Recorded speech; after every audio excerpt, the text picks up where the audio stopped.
প্রায় ৩ কোটি টাকা খরচ করে বানানো হয়েছিল গ্রিনহাউস শেড। বৃষ্টির দিনেও যেন অনুশীলন বিঘ্নিত না হয় সে কারণে এই গ্রিনহাউস শেড তৈরি। কিন্তু বাংলাদেশ ক্রিকেট বোর্ডের দূরদর্শিতার অভাবে অকেজো অবস্থায় পড়ে রয়েছে পুরো কাঠামো। খেলোয়াড়দের প্রচণ্ড অনীহা, তাই তো নতুন বোর্ড সভাপতি আমিনুল ইসলাম বুলবুল এই কাঠামোকে আখ্যায়িত করেছেন সাদা হাতি হিসেবে।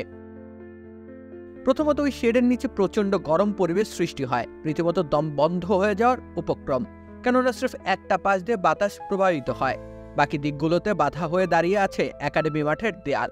বেশিক্ষণ সেখানে অনুশীলন করা প্রায় অসম্ভব, তাই তো খেলোয়াড়দের অনীহা।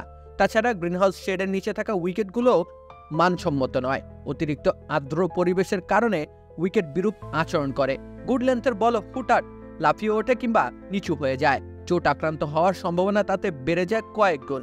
এমনকি একজন খেলোয়াড়ের প্রায় 1.5 লাখ টাকার ব্যাট ভেঙেছে সেখানে অনুশীলন করতে গিয়ে। গ্রিনহাউস শেডের ভেতরে এত বৈরী পরিবেশে অনুশীলনের ঝুঁকি তাই নিতে চান না কোনো খেলোয়াড়ই। এতে করে বিপুল অর্থ নিরর্থক এক কাঠামো হয়ে দাঁড়িয়ে আছে মিরপুর হোম অফ ক্রিকেটে। এর রক্ষণাবেক্ষণের খরচও নেহায়েত কম নয়।